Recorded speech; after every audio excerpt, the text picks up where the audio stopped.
बिस्मिल्लाहिर्रहमानिर्रहीम। अस्सलाम वालेकुम dear students. Professor Mirza Jameel Baig आपसे मुखातब है।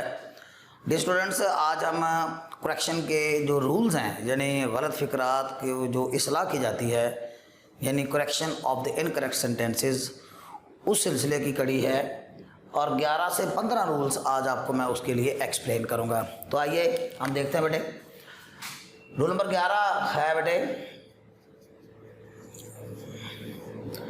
इसमें हमने डिग्रीज़ का इस्तेमाल देखना है, वेरी और मच के हिसाब से।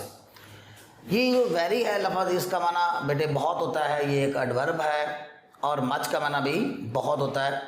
दोनों का माना सेम ही है, यानी वेरी का माना भी बहुत होता है, मच का माना भी बहुत होता है। अब सवाल ये पैदा होता है कि वेरी कहाँ हमने यूज़ करना है और मच कहाँ यूज़ करना है। इसको हम दो जावियों से देखते हैं। पहला जाविया है डिग्रीज़ के हवाले से, डिग्रीज़ ऑफ कंपैरिजन, इसके हवाले से हम देखते हैं। डियर स्टूडेंट्स, हम जानते हैं कि डिग्रीज 3 तरह की होती हैं। पहली डिग्री को कहते हैं पॉजिटिव डिग्री, दूसरी को कंपैरेटिव डिग्रीज, और तीसरी डिग्री को कहते हैं सुपरलेटिव डिग्रीज। अब हम इसकी कुछ एग्जांपल्स भी लेते हैं। जैसे देखें, बिग है तो इसकी सेकंड डिग्री बनेगी बिगर, और थर्ड डिग्री बनेगी बिगेस्ट। इसी तरह हाई पहली डिग्री है, सेकंड डिग्री बनेगी हायर, और थर्ड डिग्री बनेगी हाईएस्ट। इसी तरह स्मॉल, स्मॉलर और स्मॉलेस्ट। और बाज़ डिग्रीज बेटे ऐसी होती हैं जो मोर और मोस्ट लगा के बनाई जाती हैं। जैसे ब्यूटीफुल है, ये 3 सिलेबल वाला वर्ड है, इसलिए इसको बेटे हम कहेंगे इसकी डिग्री मोर ब्यूटीफुल और मोस्ट ब्यूटीफुल। बेशुमार इसकी एग्जाम्पल है। जैसे पीसफुल होता है तो हम कहेंगे मोर पीसफुल, मोस्ट पीसफुल। इस तरह एक्सपेंसिव का माना महंगा होगा तो सेकंड डिग्री बनेगी मोर एक्सपेंसिव, मोस्ट एक्सपेंसिव। और बाज़ डिग्रीज ऐसी होती हैं जो तीनों डिफरेंट होती हैं अपनी फॉर्म्स में।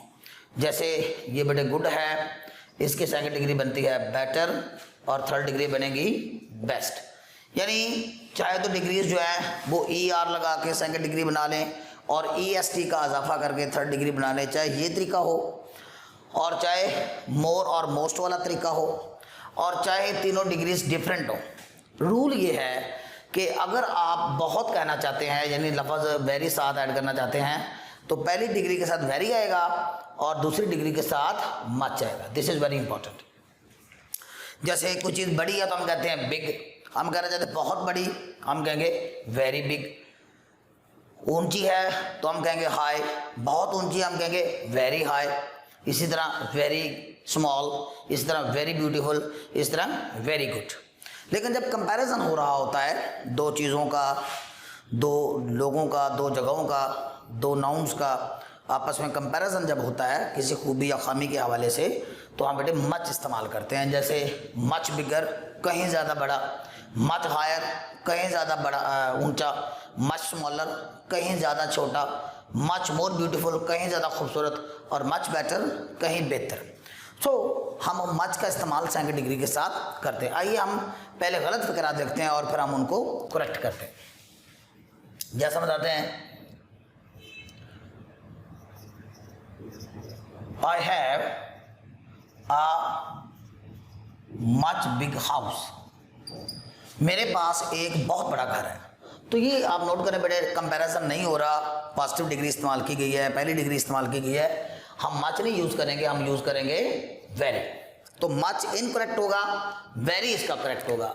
हाँ, लेकिन अगर हम कंपैरिजन करते हैं, जैसे देखें, my house is very bigger than your house, than your house. तो यहाँ पे देखिए बेटे, अब कंपैरिजन हो रहा है, सेकंड डिग्री इस्तेमाल की जा रही है जिसको हम कंपैरेटिव डिग्री कहते हैं। अब हम यूज़ करेंगे माई house is much bigger than your house. इसी तरह शी इज मच रिच, वो बहुत अमीर है, ये रॉन्ग होगा क्योंकि रिच पहली डिग्री है, आप कहेंगे शी इज वेरी रिच। इस तरह देखें, Zardari is very richer than other politicians। अब आप नोट करें तो बेटे जरदारी का दूसरे पॉलिटिशियन से कंपैरिजन हो रहा है, देन का इस्तेमाल किया जा रहा है, सेकंड डिग्री यूज की जा रही है, यानी कंपैरेटिव डिग्री इस्तेमाल की जा रही है। और जब कंपैरेटिव डिग्री आएगी तो हम वेरी नहीं यूज करेंगे, हम यूज करेंगे मच। सो इन शॉर्ट कि पहली डिग्री के साथ आपने वेरी लगाना है और दूसरी डिग्री के साथ आपने मच लगाना है। अब हम इसी वेरी और मच का इस्तेमाल देखते हैं एक और हवाले से, वो है बेटे पार्टिसिपल्स। यानी हम पार्टिसिपल्स के हवाले से इसका इस्तेमाल देखते हैं कि कौन से पार्टिसिपल के साथ वेरी इस्तेमाल होता है और कौन से पार्टिसिपल के साथ मच इस्तेमाल होता है। यहाँ पे देखें, पार्टिसिपल्स बेटे दो तरह के होते हैं। पार्टिसिपल्स एक होता है बेटे प्रेजेंट पार्टिसिपल और एक होते हैं पास्ट पार्टिसिपल्स। जो प्रेजेंट पार्टिसिपल हैं वो उसको हम आमतौर पे इंक फॉर्म से डिनोट करते हैं और जो थर्ड फॉर्म होती है उसको हम पास्ट पार्टिसिपल कहते हैं। अब जैसे हम कुछ एग्जाम्पल्स देते हैं, एस्टॉनिशिंग हैरान कुन, ये प्रेजेंट पार्टिसिपल है। एस्टॉनिश्ड ये पास्ट पार्टिसिपल है। इसी तरह बेटे देखें, सरप्राइजिंग ये प्रेजेंट पार्टिसिपल है और सरप्राइज्ड ये पास्ट पार्टिसिपल है। इसी तरह इंटरेस्टिंग ये प्रेजेंट पार्टिसिपल है और इंटरेस्टेड पास्ट पार्टिसिपल है। इसी तरह मूविंग ये प्रेजेंट पार्टिसिपल है और मूव्ड पास्ट पार्टिसिपल है। एज ए जनरल रूल इनके साथ हम लगाते हैं वेरी और इनके साथ हम लगाते हैं मच। ये डिफरेंस है, यानी वेरी का माना भी बहुत होता है, मच का माना भी बहुत होता है। और इनके सामने अगर कोई पार्टिसिपल आ रहा है तो इंग फॉर्म यानी प्रेजेंट पार्टिसिपल हो हम तो वेरी लगाएंगे और थर्ड फॉर्म यानी पास्ट पार्टिसिपल हो तो हम मच लगाएंगे। अब इसकी कुछ एग्जांपल देखते हैं। पहले हम गलत फिक्रा देखते हैं। जैसे देखें, he was very surprised on my failure, वो मेरी नाकामी पर बहुत हैरान था। अब ये सरप्राइज जो है बेटे ये पास्ट पार्टिसिपल है। पास्ट पार्टिसिपल के साथ क्या लगाते हैं? मच। इस तरह देखें, it is a much surprising incident, ये तो बहुत ही हैरानकुन वाक़या है। अब ये प्रेजेंट पार्टिसिपल है बेटे, यानी हम इसको प्रेजेंट पार्टिसिपल एडजेक्टिव भी कहेंगे। तो इनके साथ बेटे क्या लगाते हैं हम? वेरी। यानी इंग फॉर्म हो तो हमने वेरी लगाना है, थर्ड फॉर्म हो तो हम बेटे क्या लगाते हैं? पास्ट मच लगाते हैं। जैसे देखें, ही वॉज वेरी एक्साइटेड, वो बहुत पुरजोश था ऑन हिज मैरिज, अपनी शादी पर। अब एक्साइटेड बेटे पास्ट पार्टिसिपल है, पास्ट पार्टिसिपल के साथ वेरी नहीं आता बेटे, क्या आता है? मच आता है। इस तरह हम एक और एग्जाम्पल देखते हैं। She was very interested in music, वो मौसीकी में बहुत इंटरेस्टेड है। अब आप देखें बेटे ये प्रेजेंट पार्टिसिपल नहीं है, पास्ट पार्टिसिपल है, क्योंकि थर्ड फॉर्म है। पास्ट पार्टिसिपल के साथ हम लगाते हैं मच, हम यहाँ पे बड़ी यूज करेंगे much. She was much interested in music. अब ये एज ए जनरल रूल है। 6 अल्फाज ऐसे बेटे जिनके ऊपर ये रूल जो है अप्लाई नहीं होता, वो मैं आपको बता देता हूँ। नोट कर लीजिए बेटे, एक प्लीज्ड है, एक डिलाइटेड है, एक ग्रीव्ड है, गमज़दा। इस तरह बेटे पेंड होता है तकलीफ में, गमज़दा दुख में। प्लीज्ड, डिलाइटेड, ग्रीव्ड और पेंड, इनके साथ आपने वेरी लगाना है। इन वर्ड्स के साथ आपने क्या लगाना है? हमेशा वेरी। यानी प्लीज्ड का माना खुश होता है, डिलाइटेड का माना भी खुश होता है, ग्रेप्ड का माना गमज़दा और पेन का माना गमज़दा। इनके साथ आपने हमेशा वेरी ही यूज़ करना है। इनके साथ पास्ट पार्टिसिपल होने के बावजूद हम क्या यूज़ करेंगे, वेरी यूज़ करेंगे। जैसे देखें, he was much pleased on his success, on his success, वो अपनी कामयाबी में बहुत खुश था। अब ये प्लीज के साथ हमेशा क्या यूज होता है बेटे, वेरी। प्लीज का क्या इस्तेमाल होगा, वेरी। डियर स्टूडेंट्स, अब हम रूल नंबर 12 देखते हैं। मैं इसको यहाँ पे स्केच आउट करता हूँ। रूल नंबर 12 जो है, इसके अंदर बेटे मैंने नाम रखा है इंपॉर्टेंट प्रपोजिशंस। मैंने वैसे तो ये जो आपको बेटे रूल बताऊंगा, इसके अंदर ये हर प्रपोजिशन पे रूल अप्लाई होता है, लेकिन मैं यहाँ पे वो सिर्फ स्केच आउट करता हूँ जो मुख्तलिफ एग्जाम्स में आ चुकी है। ये वाली प्रपोजिशन आप ज़रा नोट कर लीजिए। एक है जी इंसिस्ट ऑन। इंसिस्ट ऑन का मतलब होता है पर इसरार करना। एक है परसिस्ट इन। परसिस्ट इन होता है किसी चीज़ पे अड़े रहना, बज़िद होना। ये पर इसरार करना और पर बज़िद होना। इसी तरह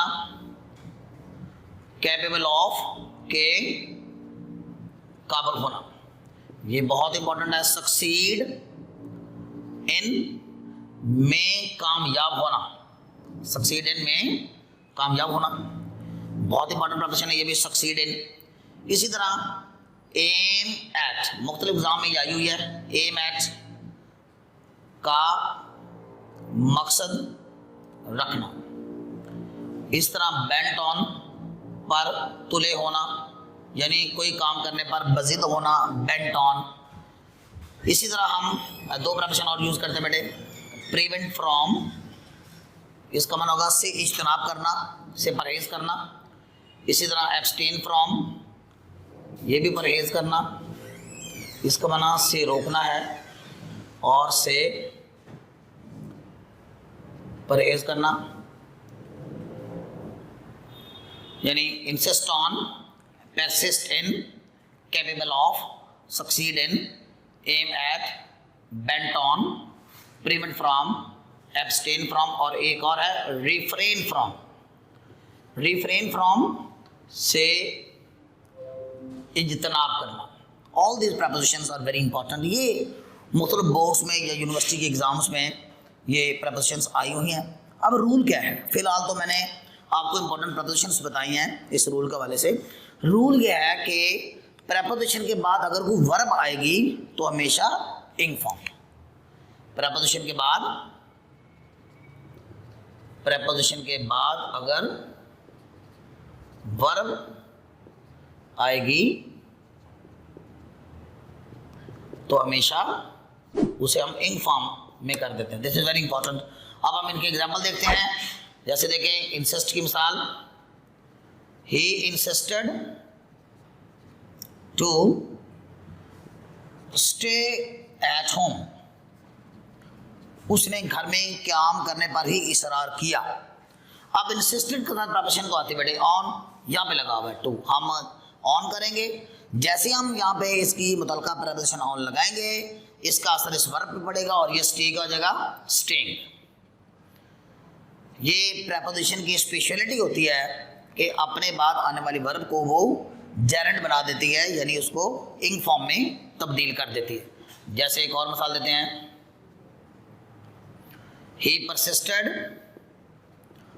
टू गो अब्रॉड, उसने बैरून मुल्क जाने पर जिद की, तो ही परसिस्टेड इन आएगा, जैसे इन आएगा गो का हो जाएगा going. He persisted in going abroad. इस तरह देखें हमें, I am capable to speak English, मैं अंग्रेजी बोलने के काबिल हूँ। तो कैपेबल के साथ प्रपोजिशन आएगी ऑफ, जैसे ऑफ आएगी स्पीक आ जाएगा speaking. I am capable of speaking English. इसी तरह देखें, he succeeded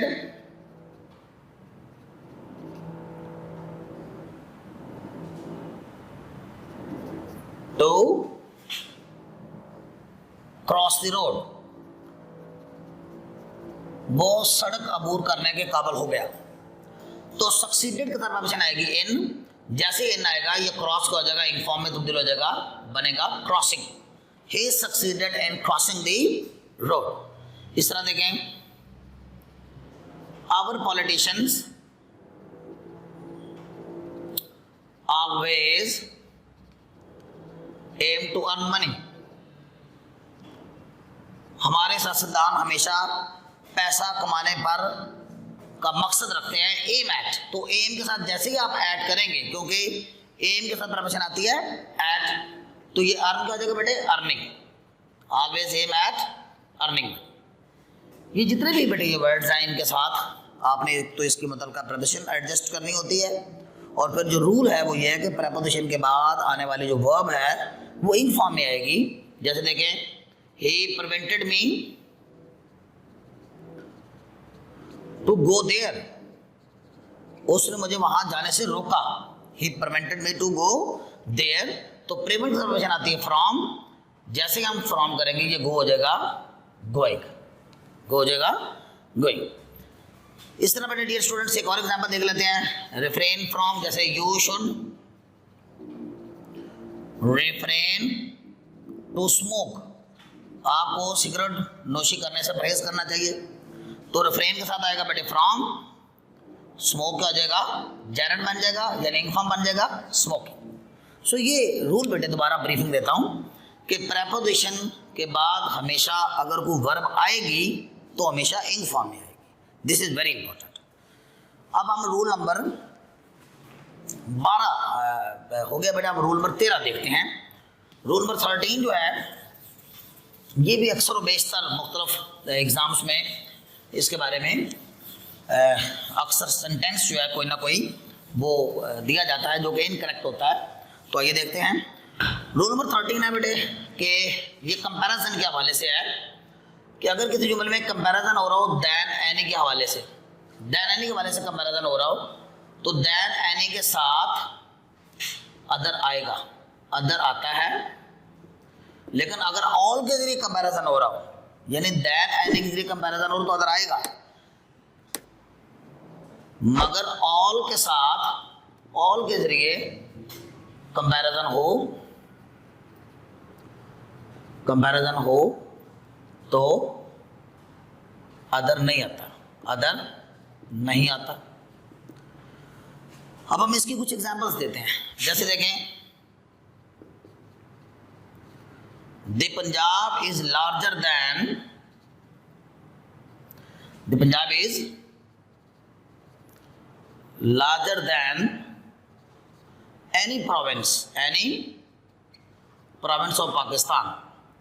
यानी पंजाब पाकिस्तान के किसी भी दूसरे सूबे से ज्यादा बड़ा है। तो कंपैरिजन हो रहा है बेटे पंजाब का दूसरे सूबों के साथ, तो दैन एनी के जरिए हो रहा है। तो जब दैन एनी के जरिए कंपैरिजन होगा तो साथ क्या आएगा, अदर। यानी हम कहेंगे the Punjab is larger than any other province in Pakistan of Pakistan. एक और मिसाल देते हैं, जहाज is cheaper than any network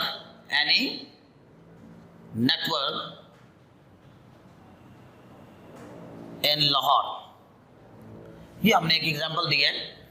अब इसमें कंपैरिजन हो रहा है दैन एनी के जरिए। तो जब दैन एनी के जरिए कंपैरिजन हो रहा है तो हम साथ क्या लगाएंगे बेटे, other.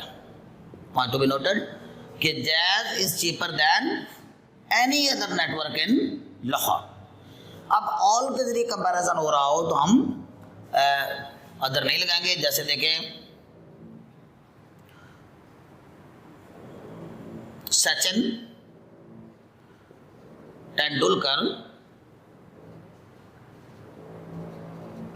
was greater than all other players of his time। यानी सचिन तेंदुलकर अपने वक्त के तमाम दूसरे खिलाड़ियों से ज्यादा अजीम था। तो और देन एनी हो तो अदर आता है, लेकिन ऑल आएगा तो अदर नहीं है।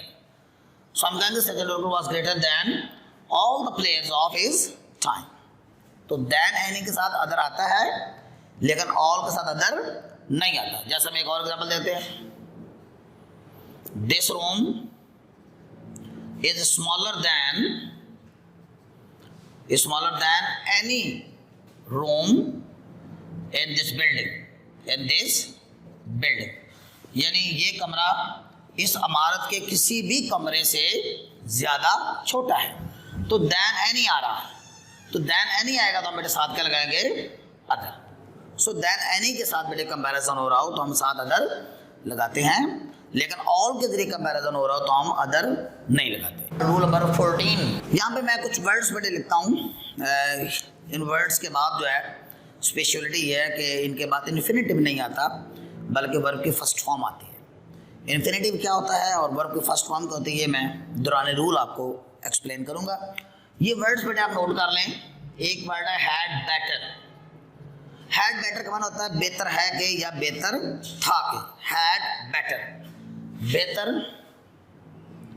है के या बेहतर था के। इस तरह बेटे एक लफ्ज़ आपने सुना होगा डेयर्ड, जुर्रत की, या डेयर इसकी फर्स्ट फॉर्म में जुर्रत करना, डेयर जुर्रत करना या जुर्रत की।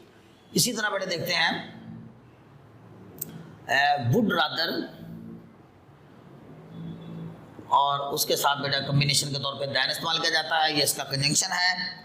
वुड रादर के साथ दैन यूज होता है, ये कॉम्बिनेशन पूरा यूज होता है। ये किसी चीज़ को जब हम कंपैरिजन कर रहे होते हैं और किसी चीज़ को किसी से बेहतर करार देना हो तो उस वक्त हम वुड रादर का इस्तेमाल करते हैं। हैड बेटर, डेयर या डेयर, वुड रादर के साथ दैन। और एक बहुत इंपॉर्टेंट है नीड और नीडेड। इसका मतलब ज़रूरत होना, कि ज़रूरत होना, नीड। इसी तरह मेक और मेड भी ये वर्ड्स हैं जब ये किसी काम की वजह बने, यानी कास्टिव वर्ब इसको हम कहते हैं। कास्टिव वर्ब यानी जब किसी काम की ये वजह बने, उस सेंस में जब ये मेक और मेड इस्तेमाल हो तो हमने क्या करना है, इनके बाद अगर टू प्लस वर्ब के फर्स्ट फॉर्म लगी सेंटेंस के अंदर तो आपने ये टू इनके बाद यूज नहीं करना। यानी ये टू प्लस वर्ब के फर्स्ट फॉर्म जो है इसको बेटा हम इन्फिनेटिव कहते हैं। क्या कहते हैं, इन्फिनेटिव। इन्फिनेटिव का साथ जो आपने टू हटाना है तो वर्ब की फर्स्ट में रह जाएगी। अब हम इसकी एग्जांपल देखते हैं। जैसे देखें, he had better to run away from there, बेहतर है कि वो वहां से भाग जाता या भाग जाए। तो हैड बेटर के बाद हम टू नहीं लगाएंगे, सिर्फ वर्ब की फर्स्ट फॉर्म लगाएंगे। यानी ये टू जो है हैड बेटर के बाद गैर जरूरी है। इस तरह देखें, you had better to lock your door, बेहतर है कि आप अपना दरवाजा बंद कर लें फ्रॉम इनसाइड, अंदर वाली साइड से। तो हैड बेटर के बाद बेटे ये फर्स्ट फॉर्म आएगी, ये टू नहीं आएगा। इसी तरह देखते हैं, I would rather to die, मुझे मरना कबूल है, देन टू बेग, बजाय इसके कि मैं भीख मांगूं। यानी मैं भीख मांगने पर मरने को तरजीह दूंगा।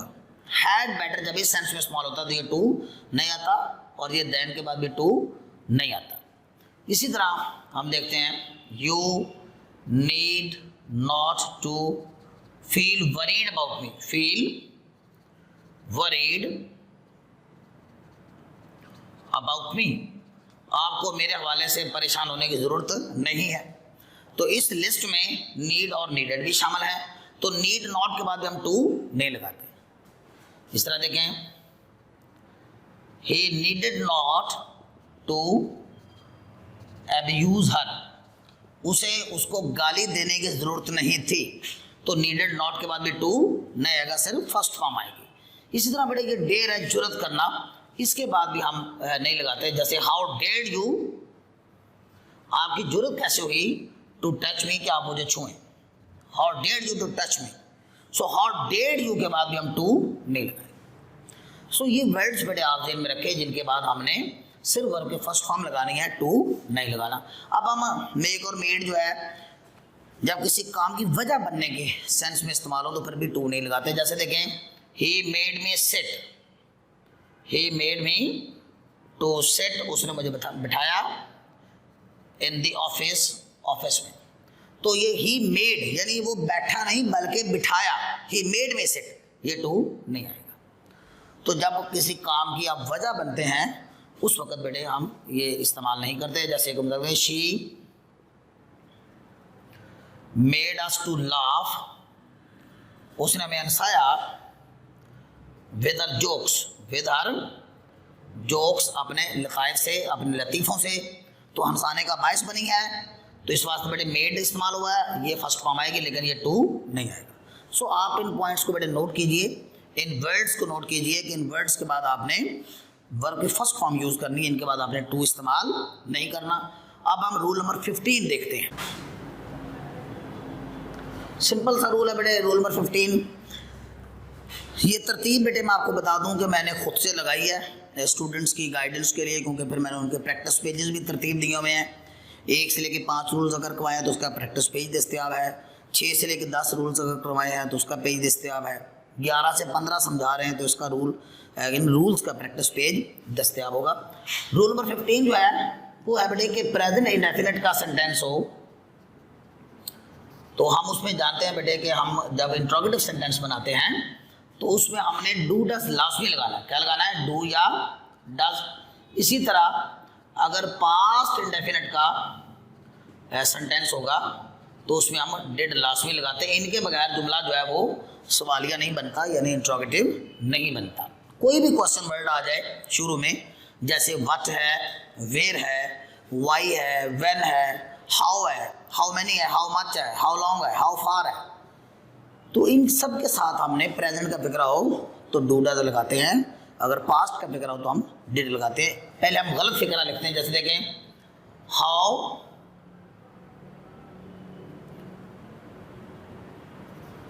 यू एंटर्ड माई रूम, आप मेरे कमरे में कैसे दाखिल हुए। अब ये जुमला बेटे हाउ से पता चल रहा है कि ये इंट्रोगेटिव है, क्वेश्चन मार्क से पता चल रहा है कि इंट्रोगेटिव है, एंटर से पता चल रहा है, एंटेड से पता चल रहा है कि जुमला पास्ट का है, सेकंड फॉर्म। अब जुमला पास्ट इंडेफिनिट का इंट्रोगेटिव है तो हम इसमें बेटे डिड लगाएंगे। पहले हम आएंगे हाउ डिड यू और आगे फॉर्म पहले हो जाएगी how did you enter my room.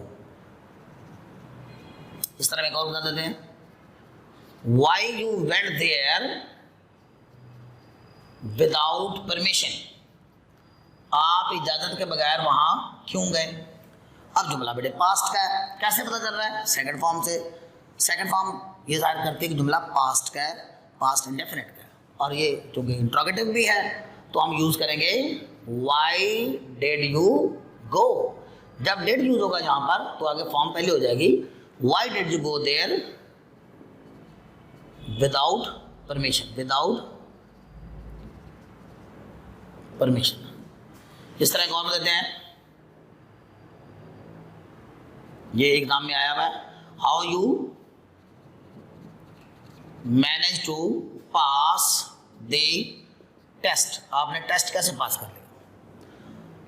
तो इसमें जुमला देखिए बेटे पास्ट है तो हम कहेंगे how did you manage, how did you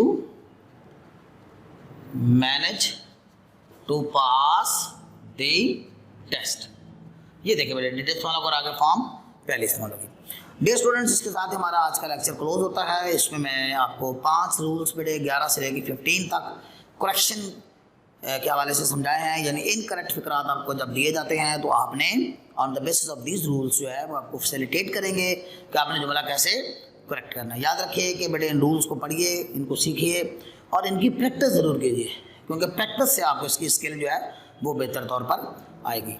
अल्लाह हाफिज़।